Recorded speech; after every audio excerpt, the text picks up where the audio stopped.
Magandang umaga, tanghali, hapon, gabi sa zodiac sign na Aries with the fire elements. Lala Baby, nagpapakilala po. Isa lang pong like, subscribe, and share.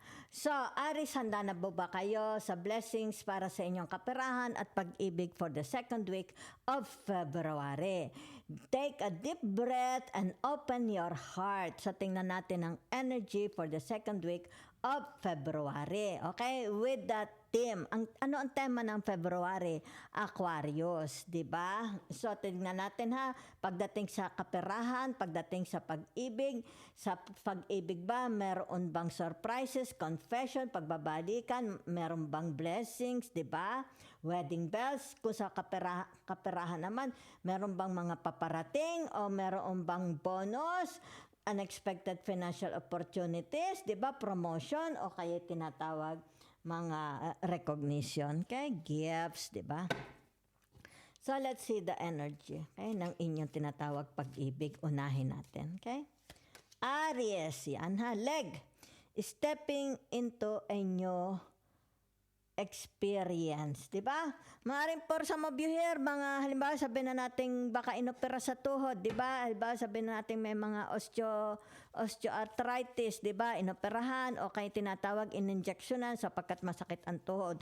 So parang it's like tinatawag bagong-bago na uli ang kanilang tuhod, di ba? Baka it has something to do about their health, di ba? Especially legs, di ba? Baka may inflammation, di ba? Meron ditong goldfish, increase in material wealth or spiritual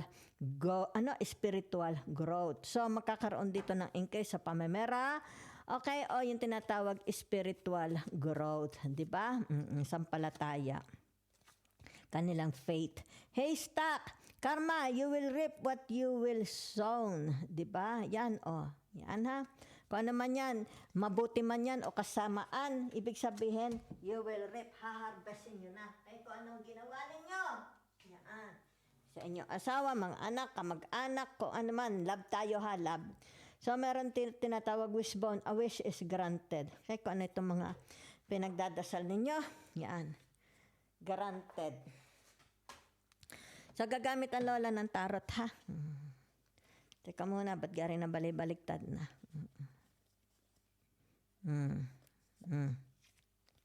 Yeah. Shuffle. Love. Family man ito, magulang, kapatid, mga anak, asawa, di ba? Pwede rin best friend. Yan. So, ibig sabihin nito, yung tinatawag na iniisip, meron ditong, it's more on malakas ang resistensya. Okay? Meron dito malakas ang resistensya. Madali makarecover. Yan, sa kanyang pagkakasakit. Okay? So, okay. So, meron ditong tinatawag the King of Pentacles. Di ba? Sandali lang, ha? Okay. So, ibig sabihin nito yung tinatawag na maganda ang buhay niya. Okay? Sino ito? Nanay mo? Asawa mo? Diba? Ito ang tinatawag na siya lang ang meron. Diba? Kumbaga dito, ang nakikita ko, well-respected ang taong ito, ha? Okay, meron dito. Sino? Ikaw ba ito, Aries? Well-respected ka ba? Sino ito? Diba? So, for some of you here, kung kayo halimbawa sabihin na natin galing sa perisuhan, unang lalabas. Okay? Pero ito yung tinatawag makaka-recover sa kanyang sakit, ha? So, meron ditong tinatawag yan, ha? At pagod na. Yan, ha? Sandali. Yan. Kung ano man itong wini-wish niya ito, di ba? Yan. Kasi meron dito, it's like tinatawag na malaking problema, di ba? Yan. So, malulutas, ha? Malulutas po. So, whoever is this, meron ditong ililibing, okay? Kasi merong butas ang lupa, okay?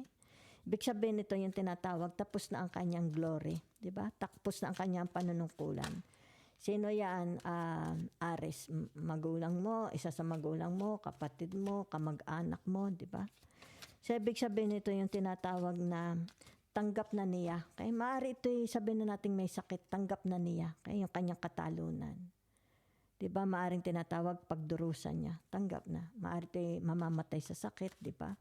Mamamatay na, kumbaga dito, maaring cancer, 'di ba? Yun lang. Sorry po, sorry ha, sorry. So meron dito ang tinatawag pakakawalan na, okay? Yan. Kasi it's like tinatawag na hindi na niya haharborin ito sa puso niya. 'Di ba? Yan, no? Kita mo. Hindi na. Pakakawalan na niya ito, ha? Yan.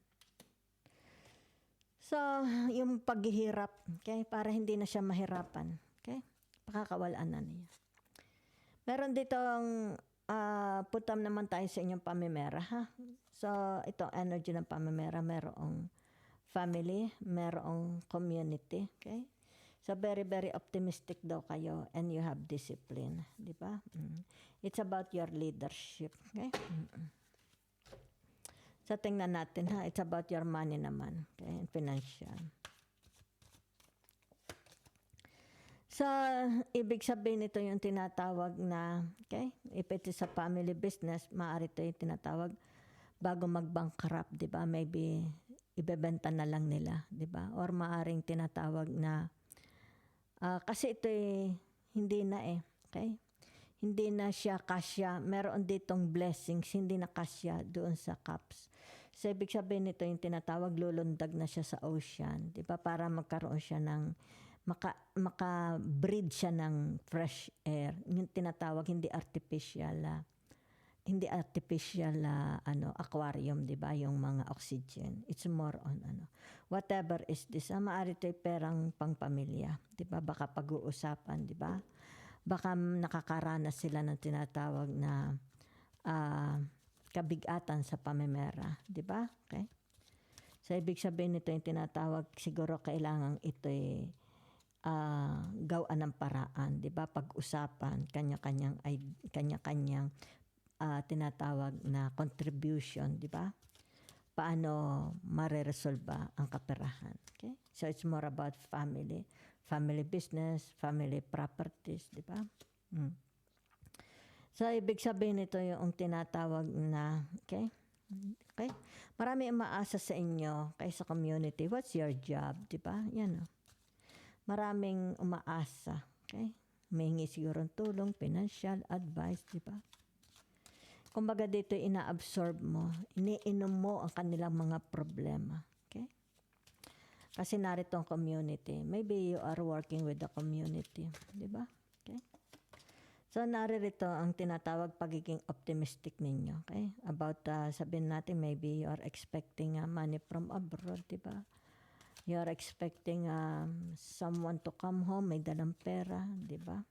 So, very, very optimistic kayo. Okay? Maaaring dito yung tinatawag na may mga nakadepende sa inyo, di ba? It's like dumating na ang pera, di ba? Something like that. Balita from abroad. So, nakikita, you're optimism. Okay? So, naririto ang tinatawag na, okay. Sino ang jury? Diba? Are you the tinatawag na persecutor? Okay? So, ibig sabihin nito, leadership. Diba? Okay? Maaari ito yung tinatawag na aalisin siya sa leadership. Meron ditong persecutor. Diba? Diba? Yan, naalis na siya sa kapangyarihan, 'di ba? It's like ikukulong, 'di ba? It's like tinatawag forever, mawawala ka na, buburahin ka na, 'di ba? Para malimutan ka na. May persecutor. So maybe it has something to do about leadership nila. Maybe this is a politician, 'di ba? Pwede rin namang manager ng bangko, pwedeng police, 'di ba? Militar, 'di ba?